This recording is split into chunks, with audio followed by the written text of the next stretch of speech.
संस्कृत पद्य साहित्य इस विषय में हम इस कक्षा का आरंभ कर रहे हैं और इसमें हम आपका पुनः पुनः स्वागत करते हैं, अभिनंदन करते हैं। जैसे कि आप जान ही रहे हैं कि बीए कक्षा में संस्कृत पद्य साहित्य इस विषय में पत्र लगाए गए हैं और संस्कृत पद्य साहित्य का इतिहास इस विषय में हम अभी चर्चा करने जा रहे हैं। आपने पिछली कक्षा में संस्कृत पद्य साहित्य के इतिहास के अंतर्गत महाकाव्य के विषय में विस्तार पूर्वक अध्ययन किया है। पिछली कक्षा में आपने जाना कि महाकाव्य क्या होता है, इसकी उत्पत्ति और विकास किस तरह से हुआ है। इसी तरह से आपने महाकाव्य के अंतर्गत प्रमुख महाकाव्यों का संक्षिप्त परिचय भी प्राप्त किया है। आपने जाना कि महाकाव्य का जो उत्स है या इसके बीज है वो वेदों में प्राप्त होते हैं और कालांतर में ब्राह्मण ग्रंथों के माध्यम से यह परंपरा आगे बढ़ी और रामायण तथा महाभारत और श्रीमद् भागवत जैसे महान ग्रंथों के द्वारा इसकी परंपरा आगे बढ़ी। आपने पिछली कक्षा में ये भी जाना था कि रामायण को आदि काव्य कहा जाता है तथा महाभारत के विषय में भी आपने बहुत सारी जानकारियां प्राप्त की थी। इस तरह से आपने महाकाव्य के विषय में प्रभूत जानकारी प्राप्त कर ली थी। इसी तरह से आपने अन्य महाकाव्यों की भी चर्चा इस पाठ के अंतर्गत प्राप्त की थी, इस इकाई के अंतर्गत प्राप्त की थी। अब हम आगे बढ़ेंगे और जानेंगे कि खंड काव्य या गीति काव्य के विषय में। इसी तरह से हम प्रस्तुत इकाई में मुक्त काव्य के विषय में भी जानेंगे। आप इस कक्षा में, इस सत्र में खंड काव्य अथवा गीति काव्य के लक्षण, उसकी उत्पत्ति और विकास, फिर खंड काव्य का स्वरूप, उसकी विशेषताएं इत्यादि के बारे में संक्षेप में जानकारी प्राप्त करेंगे। इसी तरह से आप मुक्तक काव्यों के बारे में भी जानेंगे। जिस तरह से हमने देखा कि महाकाव्य का आरंभिक स्वरूप हमें वेदों में प्राप्त होता है, उसी तरह से इन खंड काव्य अथवा गीति काव्य के भी उत्स इसके बीज हमें वेदों में प्राप्त होते हैं। वेदों में ऐसे अनेक प्रसंग हैं जिसमें खंड काव्य के स्वरूप का आरंभिक अंश प्राप्त होता है, आरंभिक स्वरूप हमें देखने को मिलता है। और ऐसा भी है कि रामायण और महाभारत जैसे महाकाव्यों में भी गीति काव्य के या खंड काव्य के तत्व हमें देखने को मिलते हैं। ये जो गीति काव्य है, इसका बहुत महत्व है संस्कृत साहित्य के अंतर्गत। और हम ये भी देखते हैं कि गीति काव्य इस तरह से आगे बढ़ते हुए इन रामायण महाभारत के रास्ते आगे बढ़ते हुए कालिदास के मेघदूत और ऋतु संहार में वो पूर्णतः परिपक्व अवस्था में पहुंच गए थे और कालांतर में जो भर्तृहरि के जो काव्य है, श्रृंगार शतक, नीति शतक और वैराग्य शतक, इसी तरह से तीर्थंकर नेमिनाथ के द्वारा रचित नेमिदूत और अमरुक द्वारा रचित अमरुक शतक इत्यादि बड़े ही प्रसिद्ध गीति काव्य रहे हैं। तो गीति काव्य के लक्षण के विषय में हमें अब जानना है। गीति काव्य के लक्षण के संदर्भ में काव्य शास्त्रियों ने कोई विशेष लक्षण तो प्रस्तुत नहीं किया है, किंतु साहित्य दर्पण में खंड काव्य की चर्चा करते हुए इसका लक्षण हमें प्राप्त होता है। इसमें कहा गया है, भाषा विभाषा नियमात् काव्यं सर्ग समुत्थितम् एकार्थ प्रवणैः पद्यैः संधि साग्रय वर्जितम् खंडकाव्यम भवेत् काव्य सेक देशानुसारी च। ये साहित्य दर्पण में हमें खंड काव्य का लक्षण प्राप्त होता है। और इस परिभाषा के अनुसार किसी भाषा या उपभाषा में सर्गबद्ध एवं एक कथा का निरूपक ऐसा पद्यात्मक ग्रंथ जिसमें सभी संधियां न हो, वह खंड काव्य है। और यह महाकाव्य के केवल एक अंश का ही अनुसरण करता है। ये बात आपको विशेष तौर पर याद रखनी चाहिए कि ये जो खंड काव्य है यह महाकाव्य के केवल एक अंश का ही अनुसरण करता है। और इसके बारे में कहा गया है कि गीति काव्य हृदय की गंभीर भावनाओं का समावेश है, जो कि सहज उद्रेक तथा प्राकृत वेग के साथ स्फुरित होती है। ये हिंदी साहित्य कोश में गीति काव्य के प्रसंग में बताया गया है। तो इस तरह से हम देखते हैं कि तीव्र भावना के कारण उत्पन्न हुए गीति काव्य में रसात्मकता, सरल स्वाभाविक मनोवृत्तियां तथा भावावेश स्वतः प्रवर्तित होते हैं। तो इस तरह से गीति काव्य का यह लक्षण हमने देखा। अब हम जानेंगे कि ये खंड काव्य या गीति काव्य की उत्पत्ति एवं विकास किस तरह से हुआ है। हमने आपको संकेत किया है कि जो हमारे जितने साहित्य का जितने अंश है, प्रकार है, उनका बीज कहीं ना कहीं हमें वेदों में प्राप्त होता है। तो उसी तारतम्य में ये खंड काव्य या गीति काव्य का भी आरंभिक स्वरूप हमें वेदों में प्राप्त होता है। हम ये भी देखते हैं कि कभी कभी जो है शिष्य अपने गुरु से उपदेश रूप में जो चीजें जो उपदेश प्राप्त करते थे, उनमें भी इस तरह के गीति तत्व का समावेश हमें दिखाई देता है।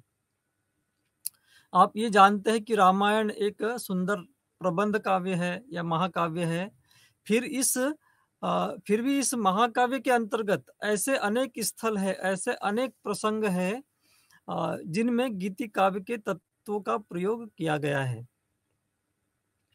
और गीति काव्य की ये विकास परंपरा महाभारत में भी अप्रत्यक्ष रूप से प्राप्त होती है। वाल्मीकि ने अपने मनोभावों को प्रकट करने के लिए काव्य की जिस प्रवृत्ति का आरंभ किया था, कालांतर में महाभारत में भी वह स्पष्ट रूप से लक्षित होती है।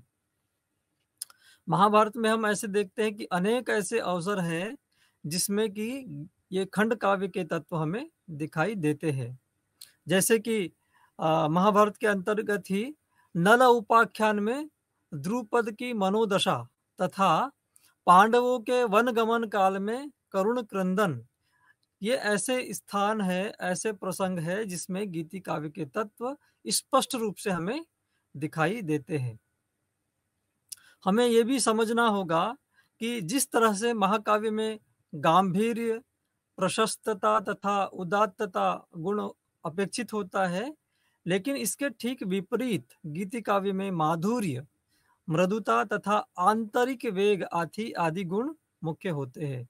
आप अभी तक इस वर्णन के आधार पर समझ ही गए होंगे कि महाकाव्य में पूरा जीवन का विस्तार स्वरूप होता है, किंतु खंड काव्य में जीवन का कोई एक विशेष अंश ही प्रस्तुत किया जाता है।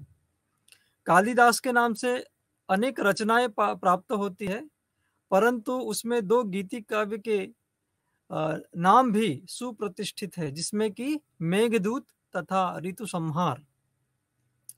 ये जो है कालिदास के प्रसिद्ध खंड काव्य है, मेघदूत तथा ऋतु संहार। मेघदूत के भी दो भाग, पूर्व मेघ तथा उत्तर मेघ प्राप्त होते हैं। आप जानते ही हैं कि मेघदूत में एक यक्ष अपनी प्रेयसी या अपनी पत्नी के पास मेघ के माध्यम से संदेश प्रेषित करने के लिए उस मेघ को दूत रूप में चयनित करता है तथा उससे प्रार्थना करता है। इस विषय में एक श्लोक हमें मेघदूत के आरंभ में प्राप्त होता है।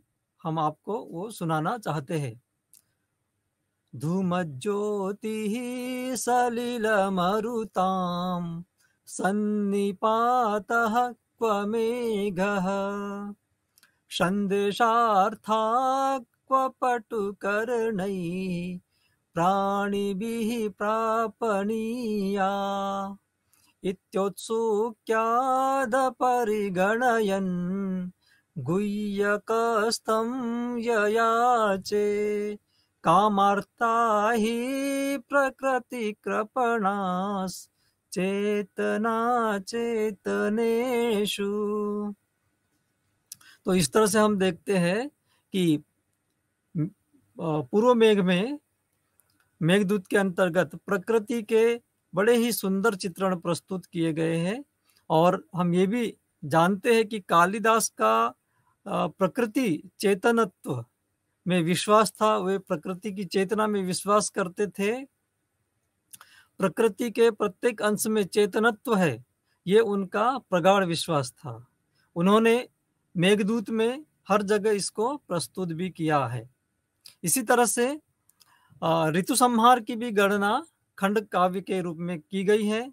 और कालांतर में हम देखते हैं बाद के काव्यों में जयदेव का गीत गोविंद, भर्तृहरि का शतकत्रय, अमरूक कवि का अमरूक शतकम, गोवर्धनाचार्य का आर्या सप्तशती और पंडित राज जगन्नाथ का विलास काव्य, गंगा लहरी आदि प्रसिद्ध गीति काव्य है।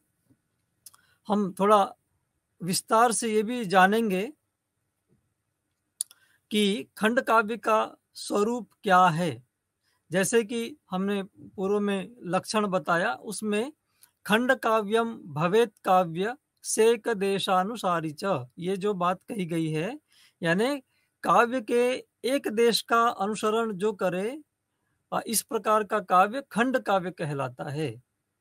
और उन्होंने विश्वनाथ ने इसमें बताया है कि साहित्य दर्पण में कि मेघदूत जो है वो खंड काव्य का उत्तम उदाहरण है। खंड काव्य काव्य शास्त्र के अनुसार प्रबंध काव्य का एक रूप है। और इसमें क्या होता है कि जीवन की किसी घटना विशेष को लेकर पद्य रचना की जाती है। संपूर्ण जीवन का उसमें उल्लेख नहीं आता, बल्कि जो जीवन का कोई एक अंश या कोई विशेष घटना या कोई एक छोटा अंश लेकर उसकी रचना की जाती है। ये जो खंड काव्य शब्द है, इससे ही स्पष्ट होता है कि खंड काव्य यानी जीवन का कोई एक खंड, न कि संपूर्ण जीवन का उल्लेख इसमें किया जाता है। तो मानव जीवन की किसी एक घटना की प्रधानता इसके अंतर्गत रहती है।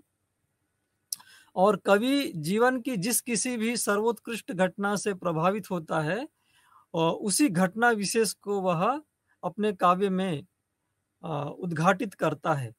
और प्रबंधात्मकता महाकाव्य तथा खंड काव्य दोनों में रहती है, लेकिन खंड काव्य में कथा सूत्र जो है जीवन की अनेक रूपता में नहीं होती है, यानी अनेक रूप जीवन के उसमें नहीं होते, बल्कि जीवन का कोई एक मार्मिक चित्रण इसमें होता है या किसी अंश विशेष का चित्रण इसके अंतर्गत किया जाता है।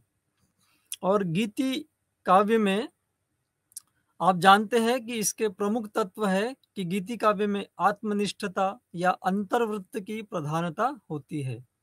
गीति काव्य का एक लक्षण ये भी है या एक तत्व यह भी है कि इसमें संगीतात्मकता होनी चाहिए और यह रसात्मक तथा रंजक होता है। और इसमें गीति काव्य में सरलता तथा स्वाभाविकता होनी चाहिए, सरल स्वाभाविक अभिव्यक्ति इसके अंतर्गत होनी चाहिए। गीति काव्य में संक्षिप्तता तथा सहज अंतः प्रेरणा का भी प्रयोग किया जाता है। तो इस तरह से हमने देखा कि खंड काव्य या गीति काव्य जो है वो हृदय की जो है आंतरिक भावना के द्वारा वह रचित होता है। इसमें कोमल भावों का माधुर्य जो है प्रत्येक रसिक को, प्रत्येक सहृदय को अपनी ओर खींचता है। तो इस तरह से हमने देखा कि संस्कृत गीति काव्य में सामंजस्य की अनुभूति होती है। मार्मिक अनुभूति के समावेश के कारण गीति काव्य में सौंदर्य की पराकाष्ठा प्राप्त होती है। अब हम मुक्तक काव्य की उत्पत्ति और विकास के विषय में भी जानेंगे। संस्कृत साहित्य में बहुत से काव्य मुक्त सरणी में लिखे गए हैं, क्योंकि क्षणिक भाव के आवेश से उत्पन्न काव्य गुण की दृष्टि से मुक्तक बहुत ही महत्वपूर्ण होते हैं। अग्नि पुराण में कहा गया है, मुक्तकम एकेकस चमत्कार क्षमम शताम, अर्थात मुक्तक वह काव्य है जिसका प्रत्येक श्लोक स्वतंत्र रूप से अपने सर्वांगीण अर्थ प्रकाशन में पूर्ण समर्थ होकर सहृदयों में चमत्कार का आधायक होता है। इसके एक पद्य का दूसरे पद्य से कोई संबंध नहीं रहता है।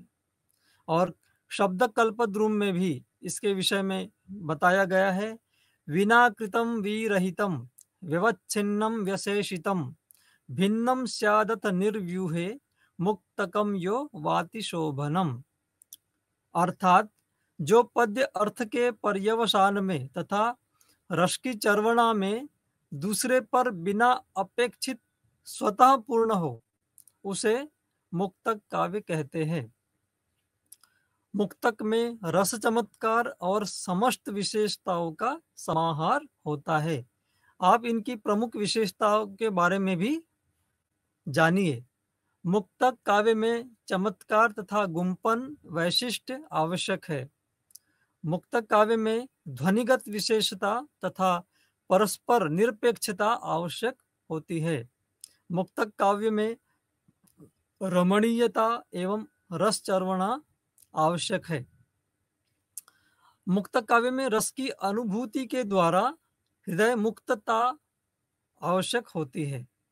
इस तरह से हम देखेंगे कि मुक्तक काव्य ऐसे काव्य होते हैं, ऐसा काव्य होता है जिसमें एक एक श्लोक या एक एक पद्य जो है वो स्वतंत्र होता है और उसमें बाद में आने वाले जो श्लोक है उनसे उनका सीधा कोई संबंध नहीं होता है।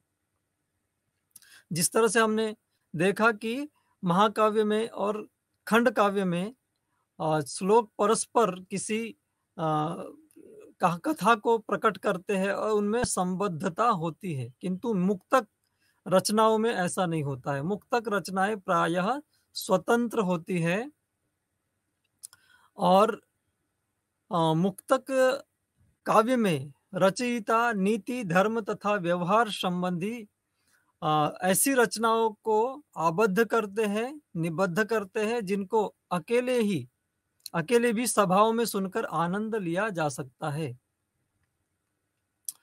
कवि भर्तृहरि मुक्तक काव्य परंपरा के अग्रणी कवि है और उनकी रचनाओं में मुक्तक काव्य की प्रायः समस्त विशेषताएं देखने मिलती है।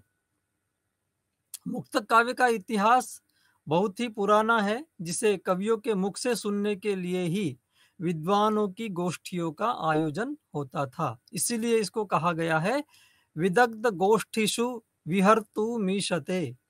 और सरस्वती की उपासना कर ऐसे मुक्तक काव्यों के प्रणयन के लिए आशीर्वाद प्राप्त किया जाता था।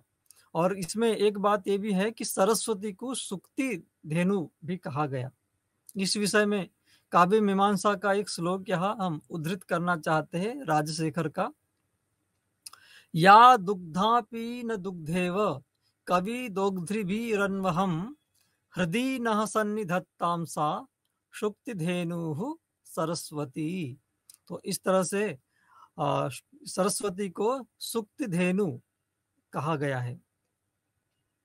और यह मुक्तक काव्य की परंपरा संस्कृत, पाली, प्राकृत, अपभ्रंश इत्यादि भाषा साहित्य में हमें प्राप्त होती है। संस्कृत साहित्य की मुक्तक काव्य परंपरा में भर्तृहरि, अमरूक अभिनंद, योगेश्वर इत्यादि का नाम लिया जा सकता है। कवींद्र वचन समुच्चय, सदुक्ति कर्णामृत, सुभाषित मुक्तावली, सारंगधर पद्धति आदि संस्कृत के प्रमुख मुक्तक काव्य है और हाल के द्वारा रचित गाथा सप्तशती में प्राकृत मुक्तक काव्यों का उत्तम संकलन प्राप्त होता है। अपभ्रंश मुक्तक काव्यों का संकलन हेमचंद्र की रचना वर्ण रत्नाकर में पाया जाता है। तो इस तरह से मुक्तक काव्य के प्रति आचार्यों का बड़ा ही आदर रहा है। आनंदवर्धन, मम्मट, कुंतक आदि ने ऐसे मुक्तकों को अपने लक्षण ग्रंथों में उद्धृत किया है और उनके काव्य गुणों की प्रशंसा की है। तो इस तरह से अब हमने मुक्तक काव्य का परिचय प्राप्त किया। अब हम कुछ खंड काव्यों और मुक्तक काव्यों का परिचय प्राप्त करेंगे। आपने देखा कि संस्कृत साहित्य में स्वतंत्र रूप से गीति काव्य रचना का प्रारंभ महाकवि कालिदास से हमें देखने को मिलता है और उनके दो प्रसिद्ध गीति काव्य है मेघदूत तथा ऋतु संहार। हम मेघदूत के विषय में संक्षेप में जानकारी प्राप्त करेंगे। मेघदूत एक प्रबंधात्मक गीति काव्य है जिसके दो भाग है, पूर्व मेघ तथा उत्तर मेघ, और इन दोनों भागों में लगभग 115 श्लोक प्राप्त होते हैं। मेघदूत का अंगिरस विप्रलंभ श्रृंगार है और संपूर्ण मेघदूत में एकमात्र मंदाक्रांता छंद का प्रयोग किया गया है। मेघदूत के विषय में आप जानते ही हैं, इसकी कथा बहुत ही प्रसिद्ध है। कुबेर का अनुचर यक्ष अपने उत्तरदायित्व से च्युत होने के कारण 1 वर्ष के लिए प्रिया विरह का शाप प्राप्त करता है। एक बार कुबेर की सेवा में जो यक्ष लगा होता है वह अपनी सेवा का ठीक तरह से पालन नहीं करता, इसलिए कुबेर के द्वारा उसे 1 वर्ष के का बाहर रहने का शाप दे दिया जाता है और इस तरह से उसका अपनी पत्नी से, अपनी प्रिया से विरह हो जाता है और वह रामगिरी नामक स्थान पर 8 महीने तक अपना समय व्यतीत करता है, 8 माह वहाँ रहता है। उसके पश्चात वर्षा ऋतु का आगमन होता है और आषाढ़ के पहले ही दिन वह एक मेघ को देखता है। उस मेघ को देखकर उसके माध्यम से यक्ष अपनी पत्नी तक, अपनी प्रेयसी तक यह प्रणय संदेश प्रेषित करना चाहता है। यक्ष मेघ की संवेदनशीलता से प्रभावित होता है क्योंकि वह जानता है कि मेघ काम वेदना को ठीक तरह से उसकी प्रिया से बता सकता है। प्रायः संस्कृत साहित्य में वर्षा को या मेघों को मिलन का प्रतीक माना जाता है। इसी दृष्टि से यह यक्ष भी मेघ को अपने संदेश वाहक के रूप में चुनता है और प्रिया से वह ठीक तरह से बताने के लिए कहता है। इस श्लोक के माध्यम से हम इस बात को समझेंगे। संतप्तानां त्वमसि शरणं तत्पयोदः प्रियाया संदेशं मे हर धनपति क्रोधविश्लेषितस्य गन्तव्या ते वसतिरलका नाम यक्षेश्वराणां बाह्योद्यानस्थितहरशिरश्चन्द्रिकाधोतहर्म्या। इस तरह से वह कहता है कि संतप्त लोगों के लिए तुम एकमात्र शरण हो, अतः मेरे इस संदेश को यक्षों की नगरी अलका तक पहुंचा दो, जहां पर भगवान शंकर के मस्तक से निकलने वाले सुंदर चंद्रिका के कारण वहां के भवन श्वेत रूप में दिखाई पड़ते हैं। और कालिदास इस तरह से मेघ को जाने के लिए मार्ग बताते हैं, जिससे कि भारत के भौगोलिक मार्ग का, पूरे जो है भूगोल का भौगोलिक मार्ग का पता चलता है और वह कालिदास मेघ के मार्ग में पड़ने वाले सभी प्रमुख नगरों जैसे उज्जैनी, विदिशा इत्यादि का भी बहुत ही सुंदर वर्णन यहाँ पर इस खंड काव्य में करता है। इसके अतिरिक्त जो है प्रसंगतः प्राप्त होने वाली नदियां जैसे कि गंगा, यमुना, सरस्वती, रेवा, गंधवती, क्षिप्रा इत्यादि का भी वो बहुत ही सुंदर वर्णन करता है। मेघदूत में प्रकृति का भी बड़ा ही मनोरम वर्णन आया है। इस तरह से हम देखते हैं कि कालिदास का यह मेघदूत बहुत ही सुंदर खंड काव्य है तथा उसमें हृदय के अंतःकरण की भावनाओं को बहुत ही सुंदर ढंग से प्रकट किया गया है। आइए अब हम ऋतु संहार के बारे में संक्षिप्त जानकारी प्राप्त करें। यह उनकी द्वितीय रचना है और इसकी भी गणना खंड काव्य के रूप में होती है। यह 6 सर्गों वाला एक लघु काव्य है और इसमें 6 ऋतुओं का वर्णन प्राप्त होता है। इस तरह से ऋतु संहार जो है भारत में जो ऋतु चक्र है उसके बारे में ही जो है रचित दिखाई देता है और इसमें प्रकृति का चित्रण बहुत ही सुंदर ढंग से किया गया है और एक प्रकार से यह प्रकृति काव्य इसको मान सकते हैं। कवि ने वार्षिक ऋतु चक्र के क्रम में ग्रीष्म से आरंभ करके वर्षा, शरद, हेमंत, शिशिर ऋतुओं का दिग्दर्शन करते हुए प्रकृति के सर्वव्यापी सौंदर्य, माधुर्य तथा वैभव से संपन्न वसंत ऋतु के साथ इस कृति का समापन किया है। तो इस तरह से इसमें 6 ऋतुएं आई है। इस काव्य का आरंभ ग्रीष्म ऋतु की प्रचंडता को लेकर होता है तथा वसंत ऋतु की सरसता से इसकी संपन्नता होती है, समाप्ति होती है। तो हमने अत्यंत संक्षेप में मेघदूत तथा ऋतु संहार के विषय में जाना। अब हम आगे चलकर शतक त्रय के बारे में भी जानेंगे। संस्कृत साहित्य में भर्तृहरि बहुमुखी प्रतिभा वाले कवि है और वे बहुत ही प्रसिद्ध है कवि है। जनश्रुति के अनुसार भर्तृहरि एक राजा थे और अपनी पत्नी के अविश्वास के कारण, धोखेबाजी के कारण वे विरक्त होकर राज्य सिंहासन का परित्याग करके वन के लिए निकल गए और उन्होंने संन्यास धारण कर लिया। ऐसी जनश्रुति हमें ज्ञात होती है। एक जन कथा यह भी प्रसिद्ध है जिससे कि उनका मन विरक्ति की ओर लग गया था। वह श्लोक इस तरह से है, याम चिंतयामि सततं मयि सा विरक्ता साप्यन्यमिच्छति जनं स जनोऽन्यशक्तः अस्मत्कृते च परिशुष्यति काचिदन्या धिक्तां च तं च मदनं च इमां च मां च।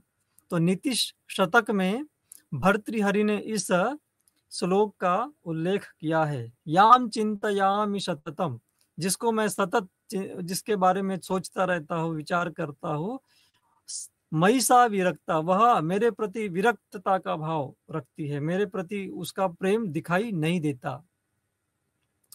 और वह साप्यन्यमिच्छति जनम, और वह किसी और व्यक्ति के प्रति जो है प्रेम रखती है, और जिस व्यक्ति के प्रति वह प्रेम रखती है स जनोन्यसक्तः, वह भी अन्य स्त्री के प्रति आसक्त है। अस्मत्, और वह जिस स्त्री के प्रति आसक्त है वो भी मुझे प्यार करती है। अस्मत् कृते च परिशुष्यति काचिदन्या, तो इस तरह से धिक्ताम च तम च मदनम च इमाम च माम च, तो उसे, मेरी पत्नी को भी धिक्कार है और वो जिसको चाहती है उसको भी धिक्कार है, और वह व्यक्ति जिस महिला को चाहता है उसे भी धिक्कार है जो कि मुझे चाहती है, और मुझे भी धिक्कार है कि मैं अपनी पत्नी को चाहता हूं। तो यहाँ ये बताया गया है कि नर तथा नारी का परस्पर विश्वासघात यहाँ पर प्रकट हुआ है और इस जगत में कोई किसी के का नहीं हो सकता है आत्मीय, ये भाव प्रकट हुआ है। इस कारण से भर्तृहरि का वैराग्य स्वीकार हुआ है, ये जग प्रसिद्ध बात है। भर्तृहरि ने 3 शतकों का प्रणयन किया था, श्रृंगार शतक, नीति शतक तथा वैराग्य शतक। इसमें नीति शतक अत्यंत विशिष्ट रचना है और इसमें भर्तृहरि ने अपने जीवन के अनुभवों के आधार पर लोक व्यवहार पर आश्रित नीति श्लोकों की रचना की है। एक और उन्होंने अज्ञता, लोभ, धन, दुर्जनता, अहंकार इत्यादि की रचना की, तो दूसरी ओर विद्या, सज्जनता, उदारता, स्वाभिमान, सहनशीलता, सत्य आदि गुणों की प्रशंसा भी की है। तो इस तरह से एक तरफ दुर्गुणों का धिक्कार या निंदा तथा सद्गुणों की प्रशंसा नीति शतकम की प्रमुख विशेषता है। और नीति शतक के श्लोक संस्कृत विद्वानों में ही नहीं बल्कि भारतीय भाषाओं में सूक्ति रूप में उद्धृत किए गए हैं। इसका एक श्लोक हम यहाँ उपस्थापित करना चाहते हैं। शक्यो वारयितुं जलेन हुतभुक् छत्रेण सूर्यातपो नागेन्द्रो निशितांकुशेन समदो दंडेन गोगर्धभौ व्याधिर्भेषज संग्रहैश्च विविधैर् मंत्र प्रयोगैर्विषम सर्वस्योषधमस्ति शास्त्र विहितम मूर्खस्य नास्त्यौषधम।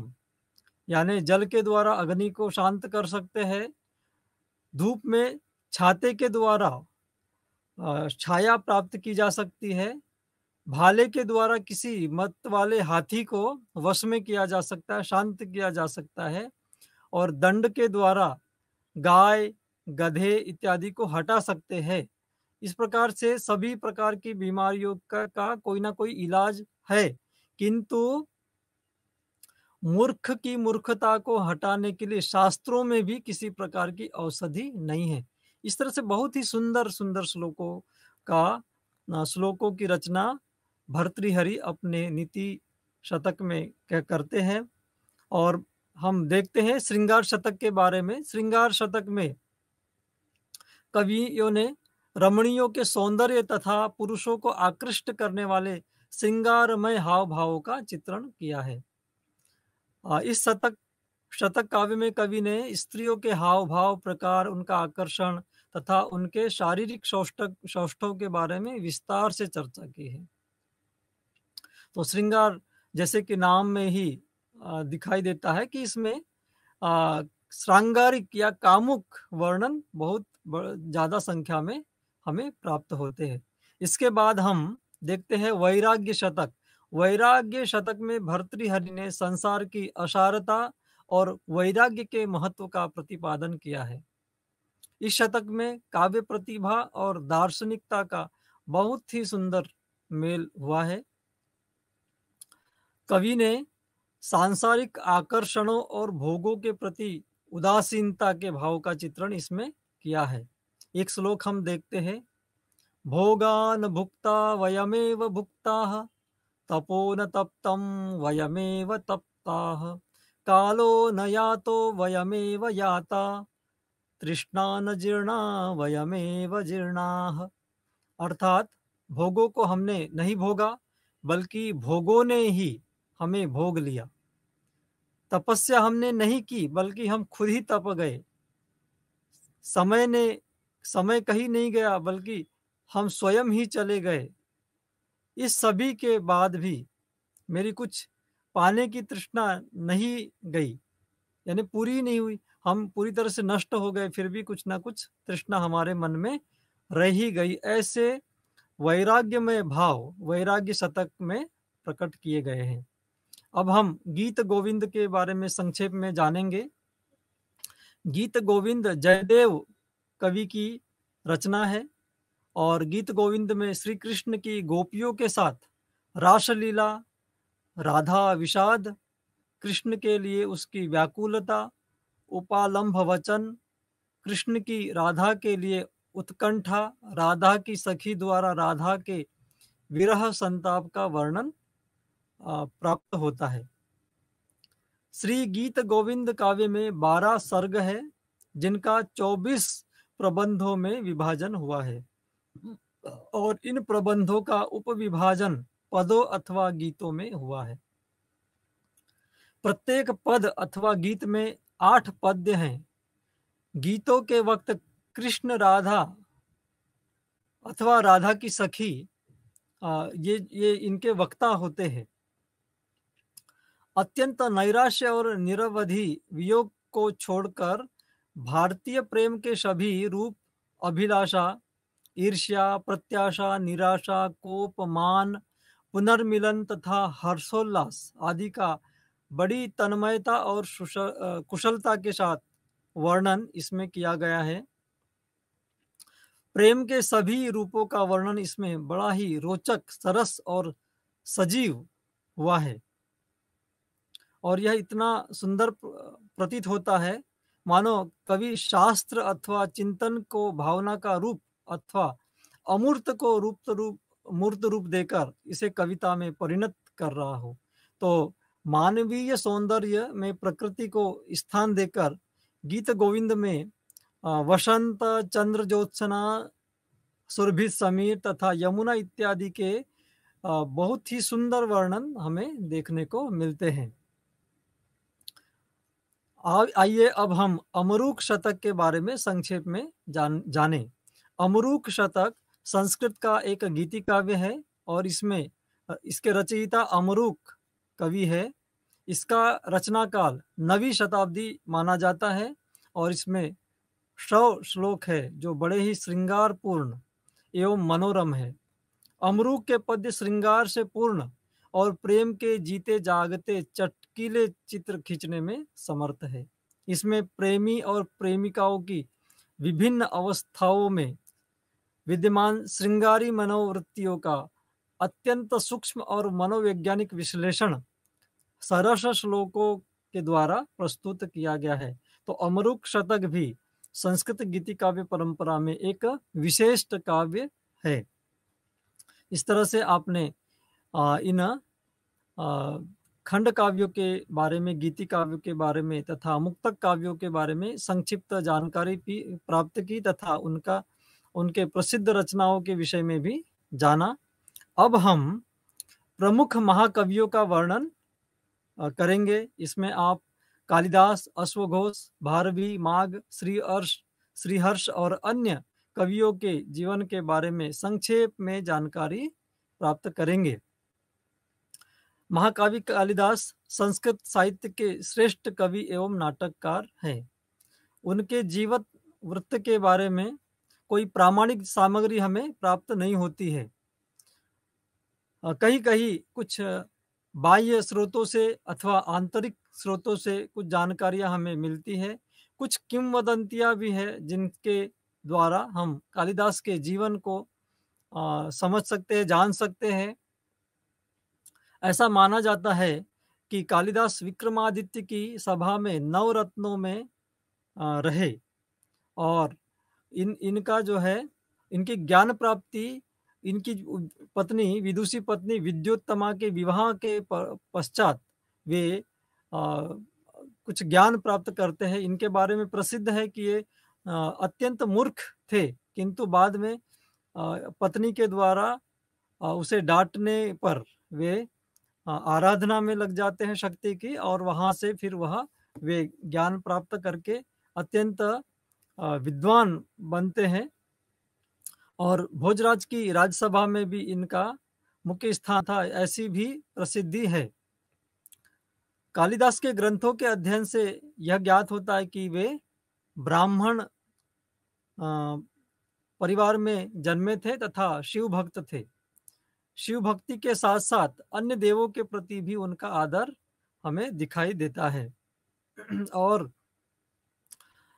रघुवंश तथा मेघदूत, ये जो काव्य है, इनके वर्णन से ज्ञात होता है कि कालिदास ने भारत वर्ष की विस्तृत यात्राएं की थी, और वे धन धान्य से परिपूर्ण थे, उनका जीवन सुखमय था। इस कारण से भी हम देखते हैं कि उनके काव्यों में दारिद्र्य का अभाव हमें दिखाई देता है। सर्वत्र संपन्नता के ही वर्णन हमें दिखाई देते हैं। ये कहाँ जन्मे थे, इस विषय में भी विद्वानों में बहुत मतभेद है। कुछ लोग इन्हें काशी में जन्मे मानते हैं, तो कुछ लोग बंगाल में, कुछ लोग इन्हें विदर्भ का अथवा विदिशा का मानते हैं, तो कुछ लोगों की मान्यता है कि ये अयोध्या में जन्मे। कुछ लोग मिथिला, कश्मीर, गढ़वाल ऐसा भी इनका जन्म स्थान मानते हैं इनके वर्णन के कारण। और कुछ लोगों का मानना है कि उज्जैनी इनका जन्म स्थान था। महाकवि कालिदास ने मेघदूत में उज्जैनी के प्रति जिस प्रकार का आदर भाव प्रकट किया है, उसे ये ज्ञात होता है कि शायद वे उज्जैनी के निवासी रहे होंगे और उनका अधिकांश समय उज्जैनी में ही व्यतीत हुआ होगा, ऐसा हमें ज्ञात होता है। उनके बारे में कुछ किस समय उनका समय क्या रहा होगा, इस विषय में भी प्रमाणतः जानकारियां नहीं मिलती। कुछ विद्वान इन्हें 6ठी शताब्दी ईस्वी का, कुछ 4ठी शताब्दी का और कुछ प्रथम शताब्दी ईसा पूर्व तक निर्धारित करते हैं। इस तरह से उनके विषय में कोई प्रामाणिक जानकारियां हमें प्राप्त नहीं होती है। महाकवि कालिदास की 7 कृतियां प्रसिद्ध है, जिनमें रघुवंश और कुमार संभव ये महाकाव्य है, ऋतुसंहार और मेघदूत गीति काव्य है, तथा अभिज्ञान शाकुंतलम, विक्रमोर्वशीयम तथा मालविकाग्निमित्रम ये नाटक है। इनकी रचनाएं रघुवंश, कुमार संभव तथा मेघदूत ये लघुत्रयी में परिगणित होती है। तो हम अब अत्यंत संक्षेप में इनके महाकाव्यों का यहाँ पर वर्णन करेंगे, परिचय प्राप्त करेंगे। सर्वप्रथम हम कुमार संभव के बारे में जानकारी प्राप्त करेंगे। यह महाकाव्य कालिदास की प्रारंभिक रचना है और इसमें 17 सर्ग है, जिनमें प्रथम 8 सर्गों को ही कालिदास की मूल रचना माना गया है तथा शेष सर्ग कथा पूर्ति के लिए परवर्ती कवि के द्वारा जोड़े गए ऐसा माना जाता है। इस तथ्य के पीछे भाव, भाषा, शैली, व्याकरण और छंदो विधान संबंधी कुछ दोष गिनाए गए हैं। तो उन कुमार संभव में 8 सर्ग तो मूलतः कालिदास के माने जाते हैं और बाकी कुछ भाषिक दोषों के कारण और भावगत दोषों के कारण बाद की रचनाओं सर्गों को किसी अन्य कवि का माना जाता है। मल्लीनाथ ने 8 सर्गों पर ही अपनी टीका लिखी, जिसमें अष्टम सर्ग की टीका दोषपूर्ण है। अतः अष्टम सर्ग की टीका मल्लीनाथ की नहीं मानी जाती है। तो ये जो है 17 सर्गों में रचित कुमार संभव में हिमालय वर्णन, हिमालय मैना विवाह, पार्वती जन्म, शिव पार्वती विवाह की नारद द्वारा चर्चा, ताड़कासुर से पीड़ित देवों का ब्रह्मा के पास जाना, स्कंद द्वारा ताड़कासुर के वध का उपाय ब्रह्मा द्वारा बताया जाना, शिव की तपस्या भंग करना, रति विलाप, पार्वती द्वारा घोर तप करना, शिव की वरयात्रा, पार्वती परिणय, दाम्पत्य जीवन, विहार, स्कंद अथवा कुमार का जन्म, कुमार का सेनापति बनना, ताड़कासुर का वध इत्यादि कथा हमें कुमार संभव में प्राप्त होती है।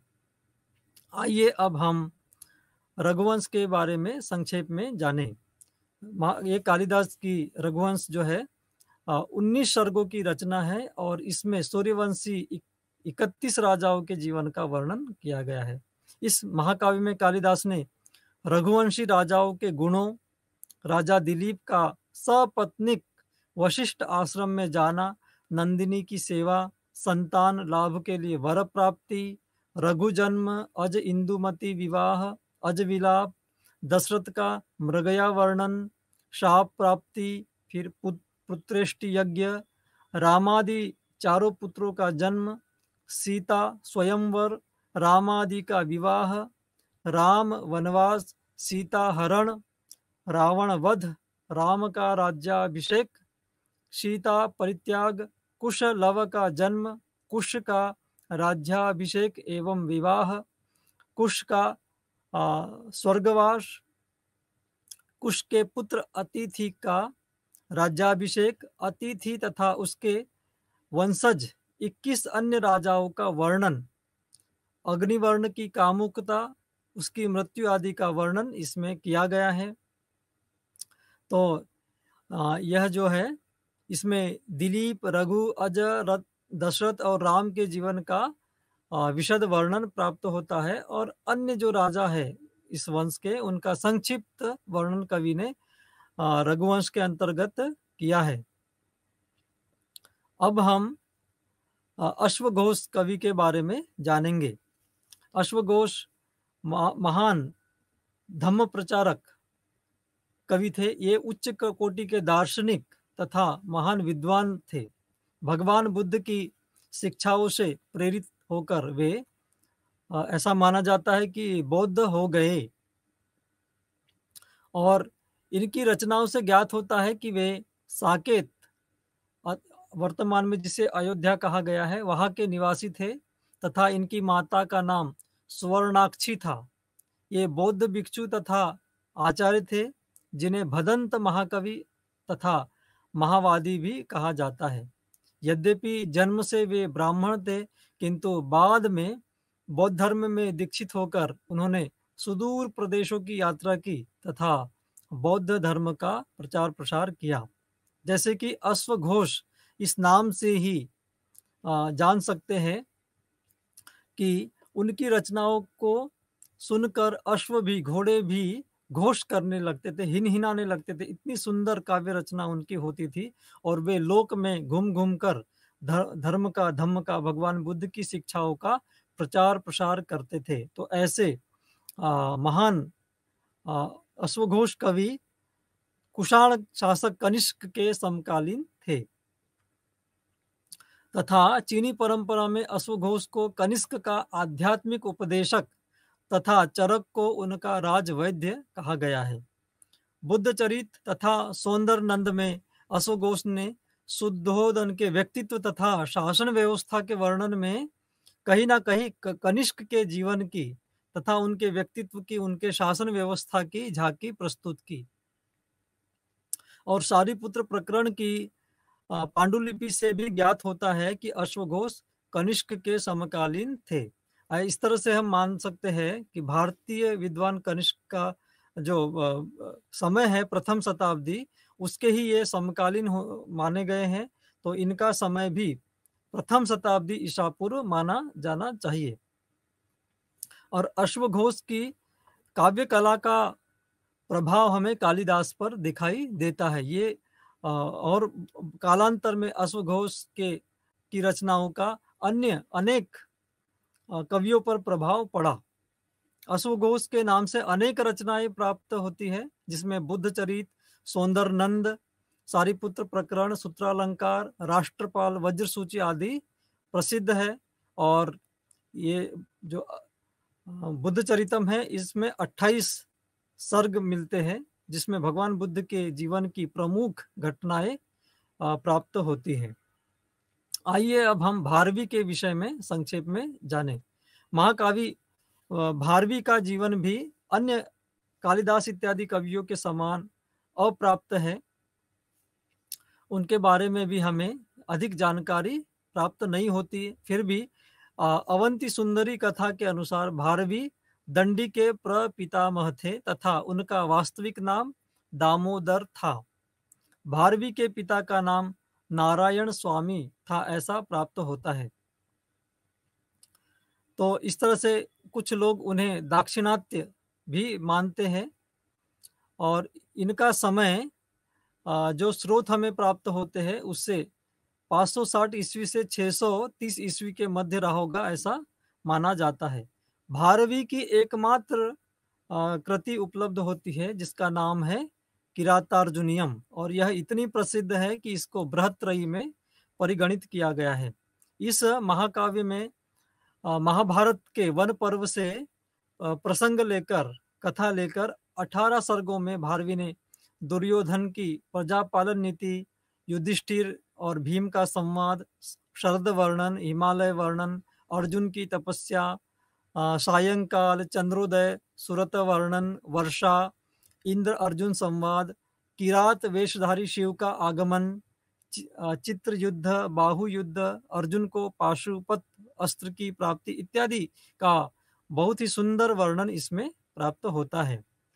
किरातार्जुनीय महाकाव्य में प्रकृति वर्णन, क्रीड़ा वर्णन, युद्धादि के वर्णन मुख्य कथानक के रूप में प्राप्त होते हैं और इस महाकाव्य का आरंभ श्री शब्द से होता है तथा प्रत्येक सर्ग के अंत में लक्ष्मी शब्द का प्रयोग किया गया है। इसका नायक अर्जुन तथा इसका अंगिरस वीर है। इस तरह से हमने भारवी के विषय में जाना। भारवेरर्थ गौरवम, ये उक्ति बड़ी प्रसिद्ध है कि भारवी जो है अर्थ गौरव के कवि माने गए हैं।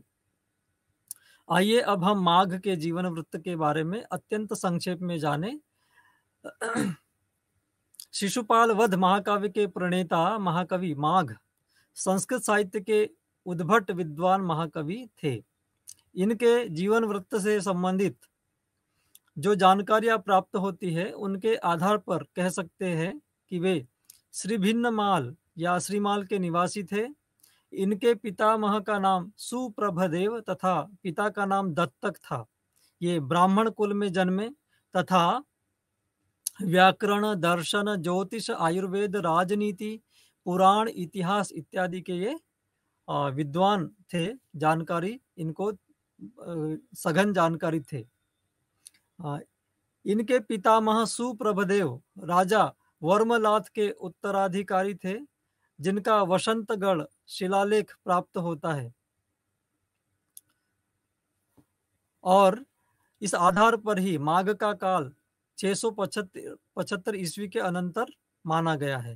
तो विभिन्न स्रोतों से हम ये कह सकते हैं कि माघ का जो समय है 800 ईस्वी से 700 ईस्वी के बीच माना जाना चाहिए। बृहत्रयी में परिगणित शिशुपाल वध महाकाव्य महाकवि माघ की एकमात्र कृति है जिसमें 20 सर्ग है और इस महाकाव्य की कथा महाभारत के सभा पर्व से ली गई है। जैसे कि शिशुपाल वध, इस नाम में ही हम जान सकते इस नाम के माध्यम से कि शिशुपाल के वध की कथा इसमें उपवर्णित है। इस महाकाव्य में देवर्षि नारद द्वारा इंद्र का संदेश श्री कृष्ण को पहुंचाना, कृष्ण का राजसूय यज्ञ में सेना सहित भाग लेना, श्री कृष्ण का इंद्रप्रस्थ के लिए प्रस्थान, रैवतक पर्वत वर्णन, षड्ऋतु वर्णन, जल वन विहार, जल क्रीड़ा, संध्या, चंद्रोदय आदि प्राकृतिक दृश्यों का वर्णन, श्री कृष्ण और पांडवों का मिलन, युधिष्ठिर द्वारा राजसूय यज्ञ का प्रस्ताव, श्री कृष्ण की पूजा, शिशुपाल का कोप, युद्ध तथा शिशुपाल के वध की कथा इसमें प्राप्त होती है।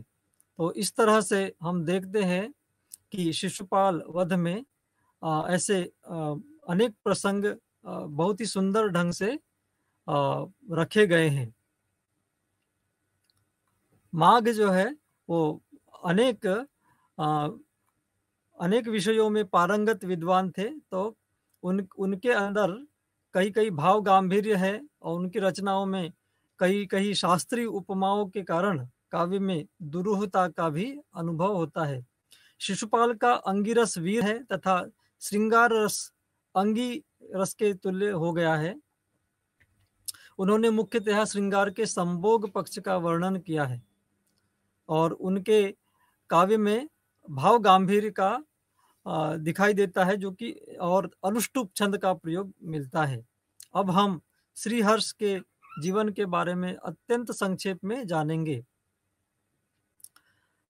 भारवी और माघ के पश्चात संस्कृत के महाकवियों में श्रीहर्ष का वर्णन मिलता है। नेषधीय चरित्र के अनुसार श्रीहर्ष के पिता का नाम श्रीहीर तथा माता का नाम मामल्ल देवी था। कानपुर नरेश जयचंद उनके आश्रयदाता थे। कश्मीर के उद्भट विद्वानों ने इनके ग्रंथों की प्रशंसा की थी। और श्रीहर्ष के काल के विषय में भी बहुत जानकारियां हमें प्राप्त नहीं होती है, लेकिन जो कुछ स्रोत हमें प्राप्त होते हैं उनसे ज्ञात होता है कि ये जयंत चंद्र या कुमारपाल के समकालीन थे और 1163 ईस्वी से 1174 ईस्वी तक जयंत चंद्र और कुमारपाल का काल माना गया है। इसी आधार पर नैषधीय चरित की रचना के आधार पर ही इनका समय भी 12वीं शताब्दी के उत्तरार्ध को माना जाता है। श्रीहर्ष का एकमात्र ग्रंथ नैषधीय चरित प्राप्त होता है, जिसमें 22 सर्ग है और इस महाकाव्य का इस कथानक भी महाभारत के वन पर्व से ग्रहित है और इसमें नल दमयंती के प्रणय और परिणय का वर्णन प्राप्त होता है। दमयंती के गुणों को सुनकर नल उसकी ओर आकृष्ट हो जाता है और इसमें हंस को पकड़ना, फिर हंस विलाप इत्यादि जो है इसमें वर्णन किए गए हैं। तो इस तरह से श्रीहर्ष की रचना भी अत्यंत उत्कृष्ट है। इस तरह से हमने कुछ विशेष कवियों के बारे में जाना। इसी तरह से हम जाने कि भट्टी संस्कृत काव्य के एक उद्भट विद्वान कवि थे, जिन्होंने भट्टी काव्य की रचना की। रावण वध भी इसका नाम है और इसमें उसमें व्याकरण के जो है विशिष्टता को लेकर इसमें रचना की गई है। इस महाकाव्य में 22 सर्ग है तथा 1624 श्लोक इसमें दिए गए हैं। राम जन्म से लेकर राम के राज्याभिषेक तक की कथा इसमें निबद्ध की गई है। इसी तरह से एक कवि हमें प्राप्त होते कुमारदास। कुमारदास के जन्म स्थान के विषय में पर्याप्त जानकारी नहीं है। कुछ लोग इन्हें श्रीलंका का निवासी, जो लंका सिलोन कहा गया, वहां का भी निवासी मानते हैं और इनका समय 517 से 526 माना गया है। इन्हें राजा माना गया है और इनकी रचना जानकी हरण प्राप्त होती है, जिस पर कालिदास का पर्याप्त प्रभाव देखा जा सकता है। कुमारदास की एकमात्र रचना जानकी हरण महाकाव्य है, जिसमें 20 सर्ग प्राप्त होते हैं। 20 सर्ग थे, किंतु यह पूर्णतः प्राप्त नहीं होता है। इस ग्रंथ के प्रथम प्रकाशित संस्करण में 10 सर्गों में जानकी हरण तक की कथा वर्णित की गई है। फिर बाद में जो दूसरा संस्करण हुआ उसमें 11वें से 15वें सर्ग के 22 श्लोकों तक के वर्णन मिलते हैं और इसमें इन 20 सर्गों में अयोध्या, दशरथ के वर्णन तथा मुख्य रूप से जानकी हरण में सीता के हरण के विषय में जानकारी मिलती है।